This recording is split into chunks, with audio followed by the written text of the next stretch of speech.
నమస్తే. ఇప్పుడు మీరు వీడియోలో చూస్తున్న పండు పేరు మల్బరీ. దీన్ని సంస్కృతంలో, హిందీలో షైతూత్ అంటారనమాట. ఇది కొమ్మతో నాటుకుంటుంది. ఇది సీజనల్గా వచ్చే ఫ్రూట్ అనమాట. వేసవిలో ఇది బాగా దొరుకుతుంది. ఇది కాస్తంత నీలంగా, డార్క్ నీలంగా ఉన్నవి పరిపక్వత చెందిన పళ్ళండి. మిగతాయన్నీ కాస్త ఇంకా మెచ్యూర్డ్ అవ్వని పండు అనమాట. అవి కొంచెం పుల్లగా ఉంటాయి. బాగా పరిపక్వత వచ్చిన పండు మాత్రము తీయగా ఉంటుంది. ఈ ఆకులను కూడా చాలామంది ఇవి చూడడానికి మందారం ఆకుల్లాగా ఉన్నాయి కానీ పల్సగా ఉంటాయి అన్నమాట.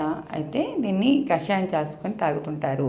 సీజనల్లో మాత్రం ఇది మాత్రం దొరుకుతుంది పండు. దాని తర్వాత విషయము, ఇందులో ఆరోగ్య ప్రయోజనాలు అధికంగా ఉండడం వల్ల చాలామంది ఈ ఆకులని కషాయం చేసుకొని తాగుతూ ఉంటారు. ఈ మల్బరీ పండ్లు అసలు ఇష్టపడని వాళ్ళంటూ ఉండరు. నోట్లో వేసుకోగానే కరిగిపోతుంది ఈ పండు. అయితే దీనిలో ఆరోగ్య ప్రయోజనాలు కూడా చాలా ఎక్కువగా ఉన్నాయని మనం మాట్లాడుకున్నాం కదా. అవి ఏమేమిటో మనం ఒకసారి తెలుసుకుందాము.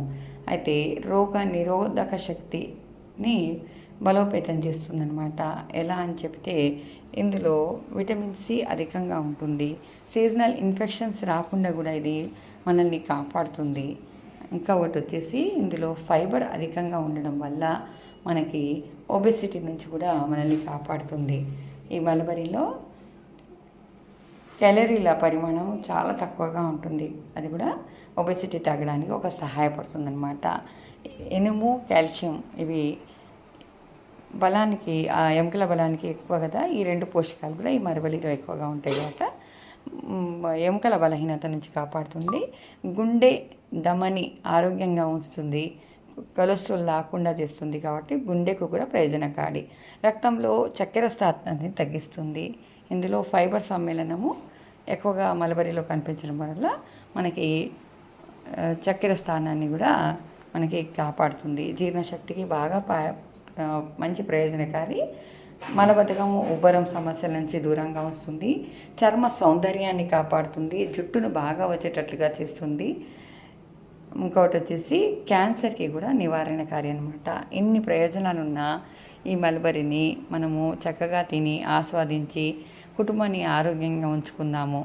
అయితే మీకు మల్బరీ ఇప్పుడు రోగ నిరోధక శక్తి మనం అనుకున్నాము, ఇవన్నీ అనుకున్నాము, ఆరోగ్యం గురించి అనుకున్నాము. కానీ అధికంగా చాలా రోజుల నుంచి మనము ఆల్రెడీ బాధపడుతూ ఉండేవాళ్ళు మాత్రం ఒకసారి డాక్టర్ని సంప్రదించండి. ఇవి రోగానికి పరిష్కారం అనేటట్టుగా తినమాకండి. ఏదైనా కానీ ఒకసారి డాక్టర్ని సంప్రదించి మీరు మెడిసిన్ లాగా వేసుకోకుండా ఇది ఒక పండు లాగానే ఆస్వాదించండి. ఓకేనా? మళ్ళీ ఇంకొక వీడియోతోటి మీ ఎదురుగా ఉంటాను. నా ఛానల్ని సబ్స్క్రైబ్ చేయడం మర్చిపోవద్దు. ఉంటానండి. Thank you. నమస్తే.